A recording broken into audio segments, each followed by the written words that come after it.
ദൈവനാമത്തിന് മഹത്വമുണ്ടായിരിക്കട്ടെ.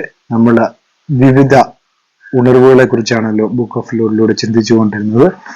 ഇന്ന് William J Seymour എന്ന് പറയുന്ന ഒരു ഉണർവ് വ്യക്തിത്വത്തെ കുറിച്ചാണ് ഇന്ന് നമ്മൾ സംസാരിക്കാൻ പോകുന്നത്. അതായത് ടൊപ്പയ്ക്കയിലെ പർഹാമിന്റെ ബൈബിൾ കോളേജിൽ ആരംഭിച്ച ഈ ഉണർവ് ഏതാണ്ട് 1906 ലോസ് ആഞ്ചലസിലെ ആസ്യൂസ സ്ട്രീറ്റിൽ, അതായത് 312 മെത്തഡിസ്റ്റ് ചർച്ച് ബിൽഡിങ്ങിലേക്ക് വ്യാപിച്ചു എന്നും പാസ്റ്റർ വില്യം ജെ സെയ്മോർ ആണ് അതിന് കാരണമായതെന്നും ബാക്ക് ഹോൾഡിനസ് എന്ന വിഭാഗത്തിൽപ്പെട്ട നീഗ്രോ ആയ വില്യം ജെ സെയ്മോർ, അതായത് പർഹാമിന്റെ ബൈബിൾ കോളേജിലെ വിദ്യാർത്ഥിയായിരുന്നു എന്നാണ് അദ്ദേഹത്തെ കുറിച്ച് നമുക്ക് കാണാൻ കഴിയുന്നത്. അദ്ദേഹം ലോസ് ആഞ്ചലസിൽ നടത്തിയ യോഗങ്ങളിൽ അസാധാരണമായ ഒരു ഉണർവ് അനുഭവപ്പെട്ടുവെന്നും അതുപോലെ തന്നെ അസൂസ സ്ട്രീറ്റ് പെന്തിക്കോസ്തിന്റെ ശക്തി കേന്ദ്രമായി മാറിയെന്നും കാണുന്നു. അതായത് 1906 ഏപ്രിൽ 14 പർഹാമിന്റെ ബൈബിൾ കോളേജിൽ ആരംഭിച്ച ഉണർവിന് പെന്തിക്കോസ്റ്റലിസം എന്ന വിശേഷം ലഭിച്ചതെന്ന് പറയുന്നു. അപ്പൊ അവരുണ്ടാക്കിയ ഒരു മൂവ്മെന്റ് അല്ലെ, പെന്തിക്കോസ്റ്റലിസം. അതായത് എല്ലാം അപ്പോസ്തല പ്രവൃത്തിയിലെ പെന്തിക്കോസ്റ്റ് നാളേജുമായിട്ട് ചേർന്നാണ് പല ഉണർവുകളും ഉണ്ടായിരിക്കുന്നു എന്നുള്ളതാണ് വാസ്തവം എന്ന് പറയുന്നത്. ന്യായിസം എന്ന് പേരിട്ടേക്കുന്നു. അതുകൊണ്ട് പെന്തിക്കോസ് ഒരു സഭയാണെന്നോ നിങ്ങളെ സ്വർഗത്തിലേക്ക് കൊണ്ടുപോകുന്ന സഭയെന്നോ അതിനർത്ഥമില്ല. അതാണ് മനസ്സിലാക്കേണ്ട ഏറ്റവും വലിയൊരു കാര്യം എന്ന് പറയുന്നത്. ദൈവവചനം അനുസരിക്കുന്നവന് ദൈവരാജ്യത്തിൽ പ്രവേശിക്കുകയുള്ളൂ. അത് വളരെ വ്യക്തമായ ഒരു സത്യങ്ങളിൽ ഒന്നാണ്. അപ്പം ആദ്യത്തെ പെന്തിക്കോസ് സഭ ആരുടേതായിരുന്നു? പാസ്റ്റർ വില്യം ജെ സെയ്മോറിന്റെ നേതൃത്വത്തിൽ അന്ന് അസ്യൂസ സ്ട്രീറ്റിൽ രൂപം കൊണ്ടുവന്നു പെന്തിക്കോസ് ചരിത്രകാരന്മാർ ചൂണ്ടിക്കാട്ടുന്നു എന്ന് അവിടെ പറയുന്നു. അപ്പൊ പക്ഷെ സെയ്മോർ അങ്ങനെ ഒരു നാമം സ്വീകരിച്ചിട്ടില്ല എന്ന് പറയുന്നു. വില്യം ജെ സെയ്മോർ 1870 മെയ് 2 ലുസിയാനയിലെ സെൻട്രൽ വില്ലയിൽ ഒരു അടിമയുടെ മകനായി നീഗ്രോ വംശജനായിട്ട് ജനിച്ചു എന്നാണ് അദ്ദേഹത്തെ കുറിച്ച് കാണാൻ കഴിയുന്നത്. പിതാവും മാതാവും പിന്നീട് ബാപ്റ്റിസ്റ്റ് വിശ്വാസികളായി 1895 സെയ്മോർ ഇൻഡാനയിൽ, അതായത് ഇൻഡാന പോലീസിലേക്ക് താമസം മാറ്റിയെന്നും അവിടെ മെത്തഡിസ്റ്റ് എപ്പിസ്കോപ്പൽ ബ്ലാക്ക് ചർച്ചിൽ അംഗമായി എന്നും അദ്ദേഹത്തെ കുറിച്ച് കാണാൻ കഴിയുന്നു. ഒരു റെസ്റ്റോറന്റിൽ വെയിറ്ററായി ജോലി നോക്കി 1900 ഒഹായോയിൽ അതായത് സിൻഡിനാറ്റിലേക്ക് താമസം മാറ്റി അവിടെ ഹോളിനെസ് പ്രസ്ഥാനത്തോട് ചേർന്ന് 1903 ഹൂസ്റ്റണിൽ സഭാ ശുശ്രൂഷകനായി മാറിയെന്നും ഈ സമയത്താണ് പർഹാമിന്റെ ബൈബിൾ കോളേജിൽ ചേർന്നുവെന്നും 1906 തന്നെ ദുഃഖകരമായ അനുഭവം അദ്ദേഹത്തിന് ഉണ്ടായെന്നും ഒരു സുവിശേഷ യോഗത്തിൽ സെയ്മോറിന്റെ ശുശ്രൂഷയിൽ കണ്ട പരിശുദ്ധാത്മാവിന്റെ പ്രദർശനങ്ങളോട് പർഹാമിനോട് യോജിക്കുവാൻ കഴിഞ്ഞില്ല എന്നും പർഹാം അതിനെ നിഷേധിച്ച് പർഹാമും സെയ്മോറും തമ്മിൽ അവിടെ വെച്ച് എന്ത് ചെയ്തു? പിരിഞ്ഞു. സെയ്മോർ പുതിയ ഒരു സംഘടനയ്ക്ക് രൂപം നൽകി. അതാണ് Pacific apostolic movement, apostolic faith എന്ന പേരിൽ സെയ്മോറും മറ്റൊരു പ്രസിദ്ധീകരണം ആരംഭിച്ചതായും അവിടെ കാണുന്നു. അതായത് പർഹാമും ഡെയ്മോറും സെയ്മോറും അതായത് രണ്ട് ചേരികളായില്ലെന്നും പരസ്പര ബന്ധമില്ലാത്ത അവർ അകന്നു മാറിയെന്നും അസൂസ സ്ട്രീറ്റിൽ സെയ്മോറിന്റെ യോഗങ്ങൾ അനേകരെ ആകർഷിച്ചു എന്നും അപ്പോസ്തോലിക് ഫെയ്ത്ത് പ്രസിദ്ധീകരണം വളരെ ശക്തിപ്പെട്ടുവെന്നും വിദേശ രാജ്യങ്ങളിൽ നിന്നും ദൈവവചനം കേൾക്കുന്നതിന് ആളുകൾ അസൂസ സ്ട്രീറ്റിലെത്തി അവരിലൂടെ അസൂസയിലെ ഉണർവ് ഇതര സ്ഥലങ്ങളിലേക്കും രാജ്യങ്ങളിലേക്കും വ്യാപിച്ചു എന്നും കാണുന്നു. അപ്പൊ അന്ന് തന്നെ ഇന്ന് പാസ്റ്റർമാർ തമ്മിൽ ചേരാത്ത ചില ദുരുപദേശങ്ങളൊക്കെ ഉണ്ടെന്നൊക്കെ പറഞ്ഞുകൊണ്ട് പലരും വീഡിയോ ചെയ്യാറുണ്ട്. അപ്പൊ അന്നും ഈ പ്രശ്നങ്ങളുണ്ട്, അന്ന് തന്നെ ഈ കുഴപ്പങ്ങളുണ്ട് അല്ലെ. പർഹാന്റെ ആ ഒരു രീതിയുമായിട്ട് സെയ്മോറിന് ഇഷ്ടപ്പെട്ടില്ല എന്നും അവിടെ പറയുന്നുണ്ട്. അപ്പൊ ഇത് കാലാകാലങ്ങളായി വർഷങ്ങളായി സംഭവിച്ചുകൊണ്ടിരിക്കുന്ന കാര്യങ്ങൾ തന്നെയാണ് ഈ സത്യങ്ങളെല്ലാം. അപ്പൊ എല്ലാ ഇതിലുമുണ്ട്, എല്ലാ പ്രസ്ഥാനങ്ങളിലും ഉണ്ട് അല്ലെ. അതായത് യാക്കോബ മുതൽ കത്തോലിക്ക മുതൽ CSC വരെയുള്ള പ്രസ്ഥാനങ്ങളും ബെന്തിക്കോസ് എന്ന് പറയുന്ന പ്രസ്ഥാനവും എല്ലാത്തിലും ഈ പ്രശ്നങ്ങൾ ഉണ്ട് എന്നുള്ളതാണ് വാസ്തവം എന്ന് പറയുന്നത്. അപ്പൊ അതിനെല്ലാം ചരിത്രങ്ങൾ പഠിക്കുമ്പോൾ നമുക്ക് കാണാം ഇതെല്ലാം എങ്ങനെ മാറിപ്പോയി എന്നുള്ള കാര്യം. യോജിക്കാൻ പറ്റാതെ വന്നപ്പോൾ, ആശയപരമായിട്ടുള്ള പ്രശ്നങ്ങൾ വന്നപ്പോൾ ഇതെല്ലാം മാറിപ്പോയതാണെന്ന് നമുക്കറിയാവുന്ന ഒരു വാസ്തവം തന്നെയാണ്. അപ്പൊ ഇതെല്ലാം ഒരു പ്രസ്ഥാനം തന്നെയാണ്. സത്യത്തിൽ ഇതെല്ലാം ഒരു പ്രസ്ഥാനം തന്നെയാണ്, അല്ലേ? സത്യത്തിൽ ഇതെല്ലാം ഒരു പ്രസ്ഥാനം തന്നെയാണ്. പല ആളുകളും എവിടെയെങ്കിലും എന്ത് ചെയ്യണം, ഒരു കല്യാണം നടക്കണം, ശവോടൊക്കെ നടക്കണം. ഈ രണ്ട് കാര്യങ്ങളാണ് പ്രത്യേകിച്ചും ആളുകൾ കൂടുതലായിട്ടും 100-ൽ എനിക്ക് തോന്നുന്നു ഇപ്പോ 90% ആൾക്കാരും പള്ളികളിൽ പോകുന്ന ഉദ്ദേശം അത്രയേ ഉള്ളൂ.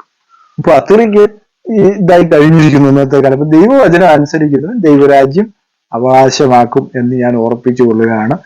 ഈ പ്രസ്ഥാനങ്ങളുടെ പുറകെ പോയിട്ട് ഒരു പ്രയോജനവുമില്ല. നിങ്ങൾ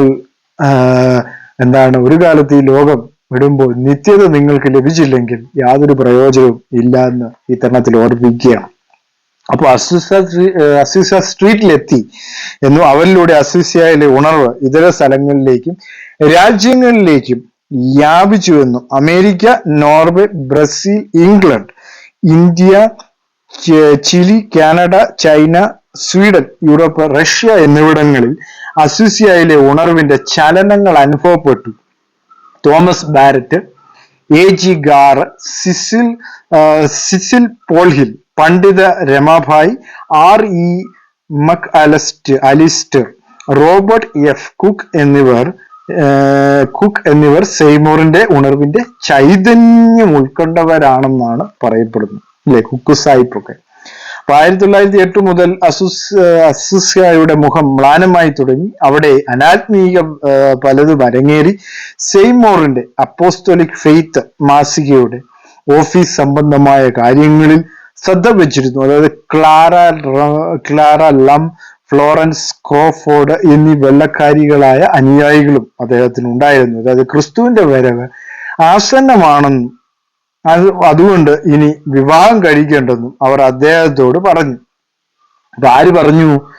ക്രിസ്തുവിന്റെ വരവ് ആസന്നമായെന്നും അതുകൊണ്ട് ഇനി വിവാഹം കഴിക്കേണ്ടെന്നും അവർ അദ്ദേഹത്തോട് പറഞ്ഞു. അദ്ദേഹം ഈ നിർദ്ദേശം അംഗീകരിക്കാതെ അദ്ദേഹം എന്ത് ചെയ്തില്ല? ആ നിർദ്ദേശം അംഗീകരിച്ചില്ല. ജന്യ വിവാഹം കഴിച്ചു എന്നും അവിടെ പറയുന്നു. ജന്നി എന്ന് പറയുന്ന ഒരു സ്ത്രീയെ കല്യാണം കഴിച്ചതായിട്ട് പറയുന്നു. അതോടെ ക്ലാരലും ഫ്ലോറൻസ് ക്രോഫാർഡും സെയ്മൂറും തെറ്റി. അങ്ങനെ അതായത് അവിടുത്തെ വിശ്വാസികളായിട്ടുള്ളവരോടായിരിക്കും, അദ്ദേഹത്തിന്റെ അനുയായികളുമായിട്ട് അദ്ദേഹം തെറ്റി പിരിഞ്ഞു എന്നും പറയുന്നു, അല്ലെ? അതിന്റെയൊക്കെ ഫലമായിട്ടായിരിക്കും പല ആളുകളും ഇന്ന് എനിക്ക് തോന്നുന്നു പല പ്രസ്ഥാനങ്ങളിലും കല്യാണം കഴിക്കാതെ നിൽക്കുന്നത്. ഇപ്പൊ TPM പോലുള്ള സഭകളിലൊക്കെ ആളുകൾ കല്യാണം കഴിക്കാതെ നിൽക്കുന്നത് അതുകൊണ്ടാണ്. കർത്താവ് വരുമെന്ന് പറഞ്ഞുകൊണ്ട് പലരും കല്യാണം കഴിക്കാതെ നിൽക്കുന്നതിന്റെ പ്രധാനപ്പെട്ട കാരണം അങ്ങനെയൊക്കെ ആയിരിക്കും. ഇങ്ങനെയൊക്കെയുള്ള ആശയങ്ങൾ ഊരിത്തിരിഞ്ഞു വന്നതെന്നുള്ളതാണ് നമ്മൾ മനസ്സിലാക്കേണ്ട ഏറ്റവും വലിയ ഒരു വാസ്തവം എന്ന് പറയുന്നത്. പിന്നെ ദൈവരാജ്യത്തിൽ തങ്ങളെ തന്നെ ഷണ്ണന്മാരാക്കിയ ഷണ്ണന്മാരുണ്ടെന്നും കർത്താവ് പറയുന്നുണ്ട്. പക്ഷെ എന്ന് പറഞ്ഞ് കല്യാണത്തെ വിലക്കുന്നില്ല. അത് അപ്പോസ്തലനായ പൗലോസ് അംഗീകരിക്കുന്നുണ്ട്, അല്ലെ? അപ്പോസ്തലനായ പൗലോസ് കല്യാണം കഴിച്ചു തിന്നു എന്ന് പറയുന്നുണ്ട്. സുവിശേഷ നിമിത്തം ഭാര്യ ഉപേക്ഷിച്ചു പോയെന്നും പറയുന്നുണ്ട്. അങ്ങനെ ഈ ചരിത്രങ്ങൾ പറയുന്നു അദ്ദേഹത്തെ കുറിച്ച്. അപ്പം എന്ന് തന്നെ ആയാലും കല്യാണം വിലക്കാനൊന്നും ആരോടും പറഞ്ഞിട്ടില്ല എന്നുള്ളതാണ്. അതും ഒരു ദുരുപദേശമാണ് എന്നുള്ള കാര്യം ഇത്തരണത്തിൽ ഓർമ്മിപ്പിക്കുകയാണ്. അതെന്താണ്? ഇത് സെയ്മൂർ വളരെ ക്ഷീണമുണ്ടാക്കി. പ്രശ്നങ്ങൾ രൂക്ഷമായി. ചിക്കാഗോയിൽ പ്രവർത്തിച്ചു കൊണ്ടിരുന്ന അസൂസയിൽ തിരിച്ചെത്തി. ഡർഹാമിന് സെയ്മൂറുമായി യോജിക്കുവാൻ കഴിഞ്ഞില്ല എന്നും അവർ തമ്മിൽ അഭിപ്രായ വ്യത്യാസങ്ങൾ ശക്തിപ്പെട്ടതോടെ നേതൃപരമായ പ്രശ്നങ്ങൾ ആരംഭിച്ചു. അപ്പൊ അന്നും ഇങ്ങനെയുള്ള പ്രശ്നങ്ങളുണ്ട്, ചെറിയ ചെറിയ പ്രശ്നങ്ങൾ. ഉപദേശപരമായി ആർക്കും യോജിക്കാൻ പറ്റത്തില്ല. അങ്ങനെ വരുമ്പോൾ പല പല പ്രശ്നങ്ങൾ, അല്ലെ? വിവാഹം കഴിക്കണം എന്ന് വിവാഹം കഴിക്കാൻ പാടില്ല എന്നൊരു വിഭാഗം പറയുമ്പോൾ അങ്ങനെ പറയുമ്പോഴത്തേക്ക് ഒരു ഭാഗത്തിന് യോജിക്കാൻ പറ്റത്തില്ല. അപ്പൊ അങ്ങനെയൊക്കെ ഉള്ള അന്നും അങ്ങനെ പഠിപ്പിക്കുന്ന ആൾക്കാരുണ്ടായിരുന്നു എന്നുള്ളതാണ് വാസ്തവം എന്ന് പറയുന്നത്. അതായത് WH ദുരൂമിന്റെ നേതൃത്വത്തില് 1914 അസംബ്ലീസ് ഓഫ് ഗോഡ് രൂപീകരിക്കപ്പെട്ടു എന്നും പറയുന്നു. അസംബ്ലീസ് ഓഫ് ഗോഡ്, അതായത് സെയ്മൂറിന്റെ നേതൃത്വത്തിൽ നിന്നും പുറത്തായി 1914 ഒന്നാം ലോകമഹായുദ്ധ കാലത്ത്, അതായത് അസൂസ സ്ട്രീറ്റിലെ സഭ കറുത്ത വർഗക്കാരുടേത് മാത്രമായി മാറി, എന്നാണ് പറയപ്പെടുന്നത്. 1915 സെയ്മോർ തന്റെ സഭയ്ക്ക് പുതിയ ഉപദേശ രൂപങ്ങളും പ്രവർത്തന ക്രമങ്ങളും ക്രോഡീകരിച്ചുവെന്നും ഭരണഘടന പരിഷ്കരിച്ച് പസഫിക് അപ്പോസ്തോലിക് ഫെയ്ത്ത് ബിഷപ്പായി അദ്ദേഹം സ്വയം പ്രഖ്യാപിച്ചു. ബിഷപ്പായിട്ട് പ്രഖ്യാപിച്ചു അല്ലെ? അങ്ങനെ ബിഷപ്പായിട്ട് പ്രഖ്യാപിച്ച് നമ്മൾ കഴിഞ്ഞ ഇടങ്ങളിലൊക്കെ അദ്ദേഹത്തെ കണ്ടതാണ്. KP യോഹന്നാൻ എന്ന് പറയുന്ന പാസ്റ്ററിൽ നിന്ന് പിന്നീട് ബിഷപ്പായി മാറിയ അദ്ദേഹത്തെ കുറിച്ച് നമ്മൾ ചിന്തിക്കുമ്പോൾ ഇതേ അവസ്ഥയായിരുന്നു. അദ്ദേഹം ബിഷപ്പായി മാറിയെന്ന് പറയുന്നുണ്ട്. അപ്പൊ ഇതും അതുപോലെ ഒരു മനുഷ്യനായിരുന്നു, ഉണർവുണ്ടായ അല്ലെ? അപ്പൊ ഉണർവുണ്ടായെന്ന് പറഞ്ഞാലും വലിയ പ്രയോജനങ്ങളൊന്നും തന്നെയില്ല. കാരണം അത് യഥാർത്ഥ ഉണർവാണോ എന്ന് നമ്മളെ തന്നെ നമ്മൾ ചോദന ചെയ്യണം. നമുക്കുണ്ടായി എന്ന് പറയുന്നത് യഥാർത്ഥ ഉണർവ്. ഞാൻ അതുകൊണ്ടാണ് ആദ്യ വീഡിയോയിൽ പറഞ്ഞത് ഉണർവ് എങ്ങനെയായിരിക്കും എന്നുള്ള കാര്യത്തെക്കുറിച്ച്. പാപമോചനത്തിന്റെ ബോധം ഉളവാക്കുന്നില്ലെങ്കിൽ ഒരു ഉണർവ് കൊണ്ടും ഒരു പ്രയോജനങ്ങളുമില്ല. പരിശുദ്ധാത്മാവെന്ന ദാനം നിങ്ങൾക്ക് ലഭിക്കുന്നില്ലെങ്കിൽ അതുകൊണ്ടും പ്രയോജനമില്ല. യേശുക്രിസ്തുവിന്റെ നാമത്തിലുള്ള സ്നാനം നിങ്ങൾ സ്വീകരിക്കുന്നില്ലെങ്കിലും പ്രയോജനങ്ങളില്ല എന്നുള്ളതാണ് ഈ തരണത്തില് ഓർക്കേണ്ടതും ഓർമ്മിക്കേണ്ട കാര്യം അത് തന്നെയാണ് അല്ലെ? അപ്പം 1915 സെയ്മോർ തന്റെ സഭയ്ക്ക് പുതിയ ഉപദേശ രൂപങ്ങളും അല്ലെ പ്രവർത്തന ക്രമങ്ങളും ക്രോഡീകരിച്ച് ഭരണഘടന പരിഷ്കരിച്ച് പസഫിക് അപ്പോസ്തോലിക് ഫെയ്ത്തിന്റെ ബിഷപ്പായി അദ്ദേഹം സ്വയം പ്രഖ്യാപിച്ചു. തന്റെ പിൻഗാമിയായി എല്ലാ കാലത്തും ഒരു കറുത്ത വർഗക്കാരനായിരിക്കണമെന്ന് അദ്ദേഹം വ്യവസ്ഥ വെച്ചു എന്നും പറയുന്നു. 1922 സെപ്റ്റംബർ 28 സെയ്മോർ അന്തരിച്ചതായും അസീസ സഭയിലെ പാസ്റ്ററായി അദ്ദേഹത്തിന്റെ ഭാര്യ ജെന്നി ആ സ്ഥാനത്ത് വന്നു എന്നും അദ്ദേഹത്തെ പിന്നീട് നമുക്ക് കാണാൻ കഴിയുന്ന ഒരു കാഴ്ച എന്ന് പറയുന്നത്. അപ്പം ചില വർഷങ്ങൾക്ക് ശേഷം കടുത്ത സാമ്പത്തിക ഭീഷണി നേരിടേണ്ടി വന്നു എന്നും കരം കൊടുക്കാത്തതിനെ തുടർന്ന് സ്ഥലവും സ്ഥാപനവും എന്ത് ചെയ്തു? കോടതിക്ക് അധീനതയിലായി. അതൊരു സഭ നാമ അവിശേഷമായി. അതായത് ജെന്നി സെയോറിന്റെ മരണത്തെ തുടർന്ന് പ്രസിദ്ധ സ്ഥലവും സ്ഥാപനങ്ങളും വിറ്റുപോയി എന്നും അത് പിന്നീട് ലിറ്റിൽ ടോക്കിയോ സെക്ഷൻ എന്ന വാഹന പാർക്കിംഗ് സ്ഥലമായി മാറിയതായും അങ്ങനെ അസൂസ എന്ത് ചെയ്തു? വിസ്മരിക്കപ്പെട്ടു. അസൂസ പുറത്ത് പെന്തിക്കോസലിസം ശക്തിപ്പെട്ടു എന്ന് പറയുന്നു. അപ്പൊ ഇതേ ചൊല്ലി ഒത്തിരി മൊമെന്റുകൾ വന്നിട്ടുണ്ട്. ഇന്നും അങ്ങനെ ഈ ഉണർവിന്റെ കാര്യങ്ങളിലൊക്കെ ചില പാസ്റ്റർമാർ ഇത് ഉദാഹരണവൽക്കരിക്കും നമുക്ക് കേൾക്കാൻ കഴിയും അല്ലേ? അപ്പൊ ഇതിനെയൊക്കെ മുൻപ് പിടിച്ചുകൊണ്ടാണ് പല പ്രസ്ഥാനങ്ങളും ഇന്ന് ഭൂമിയിൽ ഉണ്ടായിരിക്കുന്നു എന്നുള്ളതാണ് വാസ്തവം എന്ന് പറയുന്നത് അല്ലെ? ചിലയിടത്ത് കല്യാണം കഴിക്കാം, ചിലയിടത്ത് കല്യാണം കഴിക്കണ്ട. അപ്പൊ ഒത്തിരി നിർദ്ദേശങ്ങൾ ഓരോരുത്തർ വ്യക്തിയാണ്, ഓരോരുത്തരുടെ അഭിപ്രായങ്ങൾ വെച്ചാണ്. എല്ലാം ദൈവവചനത്തിൽ നിന്നുള്ളതൊന്നുമല്ല, എല്ലാം അവരുടെ തീരുമാനങ്ങളാണ് അല്ലെ? അവരുടെ തീരുമാനങ്ങൾ വെച്ച് അവർ ഓരോരോ പ്രസ്ഥാനങ്ങൾ അവർ കാലാകാലങ്ങളായി ഉണ്ടാക്കി. അതിനെ അവരെന്ത് വിളിച്ചു? ഉണർവെന്ന് വിളിച്ചു അല്ലെ? അതൊക്കെയാണ് ഉണർവ് എന്ന് വിളിച്ചത്. പക്ഷെ ഉണർവ് ഉണ്ടായിട്ട് അതിന് ഒരു ദൈവീകമായ ഒരു ജീവിതം നയിക്കുവാൻ അവർക്ക് കഴിഞ്ഞില്ല. ദൈവം പറഞ്ഞ ദൈവവചനത്തിലെ ഒരു ജീവിതം അവർക്കാർക്കും നയിക്കുവാൻ സാധിച്ചില്ല എന്നുള്ളതാണ് വാസ്തവത്തിൽ. നമുക്ക് ഓരോരോ ചരിത്രങ്ങളും ഇനി ഒരുപാട് ഉണർവുകളുണ്ട്.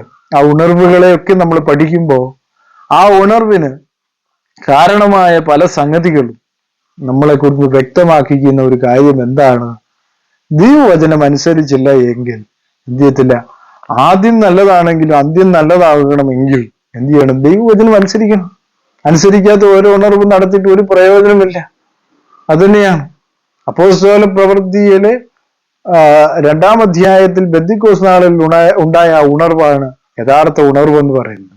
ബാക്കിയെല്ലാം ഉണ്ടായ ഉണർവുകളൊക്കെ അതേ ചുറ്റിപ്പറ്റി ഉണ്ടായതാണ്, അതേ ചുറ്റിപ്പറ്റി ഉണ്ടായ ഉണർവുകളാണ്. അത് ചിലത് താൽക്കാലികമായിരുന്നു, ചിലത് പൂർണ്ണമെന്ന് നമുക്ക് പറയാൻ കഴിയുന്ന അവസ്ഥയിലായിരുന്നില്ല. പല ഉണർവുകളും പല ദിശയിലേക്കും പല ദിക്കുകളിലേക്കും പല പ്രസ്ഥാനങ്ങളിലേക്കും മാറി വന്നതാണ് ഇന്ന് നമ്മൾ ഈ ലോകത്ത് കാണുന്ന പല ക്രിസ്ത്യൻ വിശ്വാസങ്ങളും. അപ്പോൾ ഇതിനെയൊക്കെ മനസ്സിലാക്കിക്കൊണ്ട് പോകുവാൻ ഇന്ന് എന്നെ കേൾക്കുന്ന പ്രേക്ഷകർക്ക് കഴിയട്ടെ എന്ന് ഓർപ്പിച്ചുകൊണ്ട് ഇന്നത്തേക്ക് വിട പറയുന്നു. വീഡിയോകൾ നിങ്ങൾക്ക് ഇഷ്ടമാകുന്നെങ്കിൽ ഇത് ലൈക്ക് ചെയ്യുക, ഷെയർ ചെയ്യുക, സബ്സ്ക്രൈബ് ചെയ്യുക. ദൈവം എല്ലാവരെയും ധാരാളമായി അനുഗ്രഹിക്കട്ടെ.